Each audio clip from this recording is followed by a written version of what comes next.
Hey everyone, this is Walter, and we're back here with more of this story I found on Reddit. This is part 8, I think, so easily the longest story I've read on YouTube by now.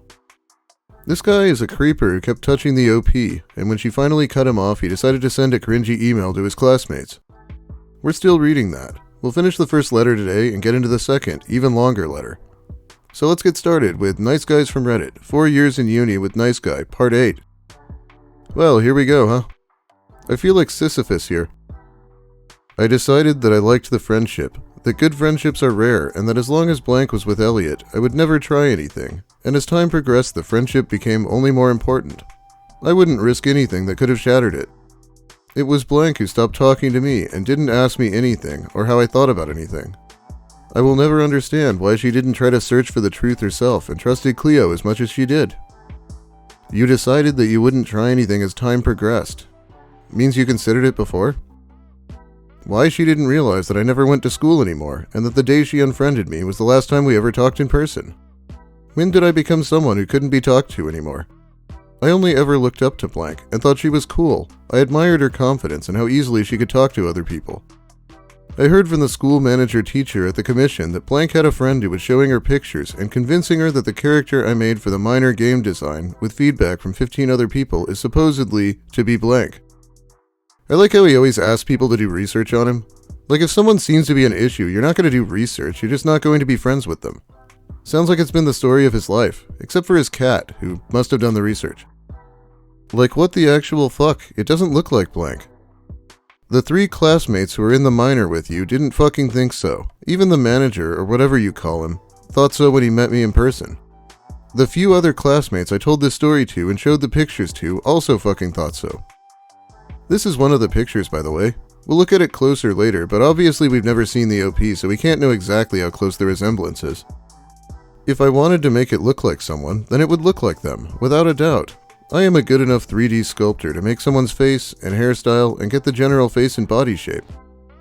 Of course you had to change a few things. You didn't want people knowing you were a fucking weirdo. But guess what? We knew even before that. Heck, she has blonde gray hair with cyan eyes. But everyone can look for themselves. Blank did another minor in another building. Like I said, Cleo did follow the same minor and snuck into our group's classroom where I was working, because my group had its private room where only my team was allowed in. Sure, only you were allowed inside, but you posted those pictures facing outside through glass. There was no sneaking required and the room was not private. If you watched porn in this room, anyone walking past would be able to see it because again, glass. It's this see-through thing, Kevin. You should know about it since it's what your lies are made of. And took some pictures of some sketches I made with some other artist. Cleo convinced blank that it was her, and blank believed it for some reason. It's great how he's passing off conjecture as proven facts constantly. Are we supposed to assume that he's omnipresent and just sees everything important like he's watching a TV show? Because he clearly just made this shit up. Talk about an obsessed stalker, to sneaks into someone else his private workspace and takes pictures of my work. Why did William or Cassandra not ask her why she was doing that and stop her? I will never know. Perhaps they didn't even know she was doing that. Funny thing, Cleo didn't take them. They were taken by a different guy in the minor, who showed them around to show how disgusting Kevin was. Girls in the minor even said to the teachers that they did not wear skirts in class because Kevin was literally looking at them like a fucking predator. That was when my classmates saw the pictures and pointed out they looked like me. Heck, even on the last day of the graduation show, she was stalking me. I was talking to Frodo about some things, and suddenly Cleo walked by, taking a coffee, and then she was drinking it right within my arm's reach, for a full 15 minutes, and Cleo was already following me a few times earlier that day, as I heard from my mom, trying to listen to my conversations. Cleo doesn't drink coffee, she drinks tea. Everyone who has spoken to her for longer than 10 minutes knows this. She was refilling her water bottle, because you were standing next to the fucking water dispenser. Okay, why would anyone be spying on him at graduation? They're never gonna have to see him again.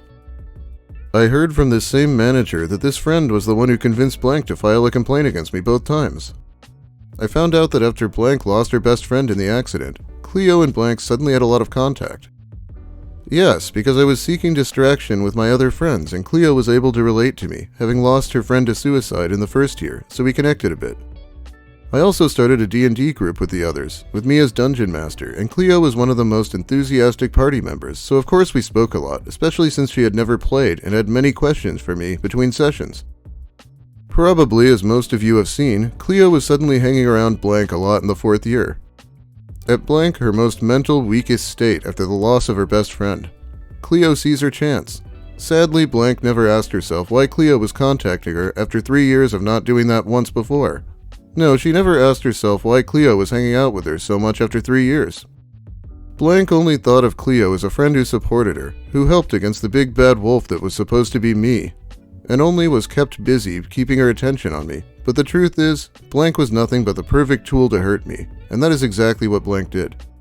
You played your role more than perfectly by not asking me anything, Blank. I love how you abused the trauma of me losing my best friend to justify why I told you to fuck off, for the whole class to read. Of course, people believed Blank. Everyone had seen that we were friends and sought out each other's company as friends in class. If Blank thought I was in love with her, she could have always asked it herself. I didn't need to ask after I saw those fucking pictures. But she never asked me anything, and that is to blame on Blank herself. Blank's mom should have warned her about evil, jealous woman instead. Again, talking shit about my parents, whom he never met. Thinking back, Cleo was always putting late classmate down as well, and did some mental manipulation on her. Back then I thought Cleo was jealous since late classmate made beautiful things, but I guess her motivation was again, jealousy for her obsession. I always thought things didn't add up.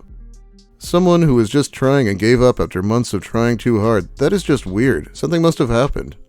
You like people who show moments of mental weakness, don't you, Cleo? You tried to drive me over the edge too. Good God, if this email is him being stable, I'd hate to see him after being driven over the edge. You just accused Cleo of causing the suicide of someone who was one of her best friends. Are you not ashamed? We have teachers who read the note and told Cleo and William in private that they were that late classmate's best friends and that she mentions them as such in that note. You despicable, worthless little shit were the one who put this girl down for her martial art. She thought you were fucking weird, yet you came to her funeral, inserting yourself into that situation to feel important. You fucking leech. The only reason you were let in was because she probably never told her parents about you, because of how unimportant you were in her life. I have only been that entire year, less than 1 month present at school. I have only ever been to school for teacher meetings or the first year meetings. I never went to school for myself. I simply didn't enjoy it anymore. I can prove all this too since I travel by train. I have all that travel data stored and which teacher I spoke to on that day in my schedule. So those teachers can prove that they had a meeting with me on that day. I can prove my innocence. The 4th year was a terrible time for me. People who are innocent do not need to reiterate their innocence. If people believe me or not, I don't care. I can prove my innocence, and facts are all that matter in the end. Good thing I'm here to get the facts straight then, huh, Kevin? The one thing I did learn was that I shouldn't help every sinking ship. Better to let some sink into the abyss. I learned the hard way that I can't help every sinking ship. Some are rotten from the inside. Please read how things are phrased by Cleo and how she says we, trying to pull in others every time. Always saying things like, others have a problem with him too. Manipulation tricks. Link. Everyone can make their judgment. I have told you my story. The actual event should be enough evidence. If you have any questions, then ask away. I am not a coward who hides. Anyone who has a problem with this could always have said something and we could have talked, so don't blame me for random speculations. This guy is the king of random speculations. What a thing for him to say.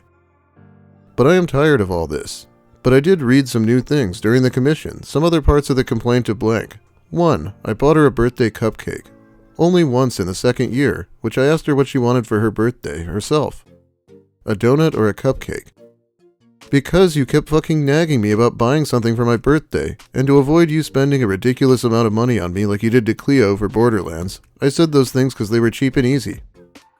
I had sent a postcard to her home address in Germany. She gave me the address herself so I could send the card, and I send a letter to most friends who I know the address from. More people received cards from me. Yes, the only reason I gave it to you is after you assured me that you did it for all your friends. I assumed back then that you were a somewhat normal guy who just liked sending cards to his friends, of which I assumed you had some outside of school, like a normal person. You claimed you did at least, but now I don't believe that anymore. I bought a sandwich, also only once. This was in the early part of our friendship.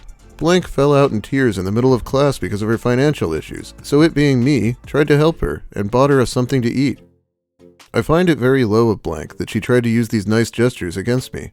All this proved was that we were friends.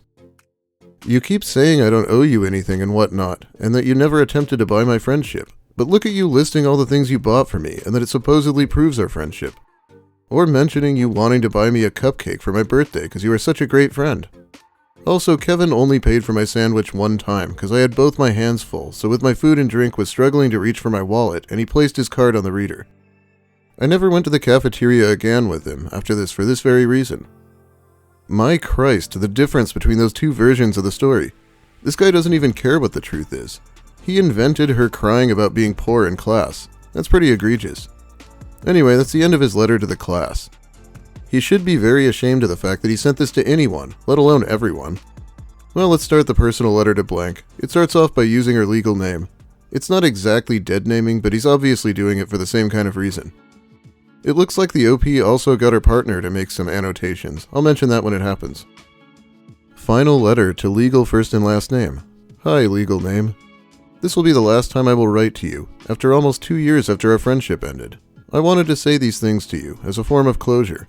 I would have liked to say some of these things in person, rather than like this, but the last time we talked in person was that day on Rami's birthday, when I asked you if we were still friends, and you gave me that cold answer, and ended our friendship without even saying why.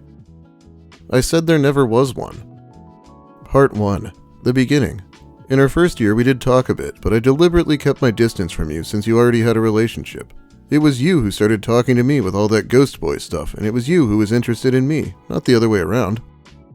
Ghost Boy because Kevin had applied to our uni before, but also applied to a different one. The different one accepted him, which is where he went, but our uni accepted him too, and so his name was in the system and it was never removed. Hence why for 3 years, every new first-year class was supposed to have Kevin in it, so they heard his name but he was never there. Hence Ghost Boy, and I asked because I heard about it from the second years and wanted to know what happened. By the way, the other uni that accepted him earlier, that he went to for a while before coming back to ours, is notorious for working their students super hard. Anyone who manages to graduate their animation course will end up being among the better ones in the field, if not one of the best. I would end up interning under someone who graduated that course, who told me a little about it. Needless to say, it is no surprise Kevin didn't make it. We talked more in the 1.3 of our first year. Again, it was you who started talking to me again, and asked for help with 3D stuff. He was good at 3D animation, which the project at the time and lessons are about. I sucked at it. I still do. Hence why I spoke to him back then, because at the time he was our resident expert at it. At the start of our second year, we just connected and became good friends during some projects. Somewhere in the middle of our second year, I did start to think about how I felt for you, since I did enjoy hanging around with you too. But I was struggling with how I felt a lot since the situation was difficult. I never hid that I liked you in the first place from you. I was in a different place back then mentally. I would have been oblivious, even if someone had bought me flowers and chocolates for Valentine's Day. No joke. I often feel like this all could have been avoided if I just hadn't been so stupidly insecure back then. I always thought you knew this. I mean, you did say some things that hinted at it at least a few times. I did not. I always thought we were fine with how we were back then, since you seemed to realize it at the start and you never seemed bothered. If I had realized it, no, I would have been very bothered. In fact, you seemed to enjoy it and getting compliments from me. Bitch, you gave them unsolicited. I was incredibly insecure and had not yet learned how to accept compliments. As I said, I was struggling with how I felt, since I could never really understand what you were thinking.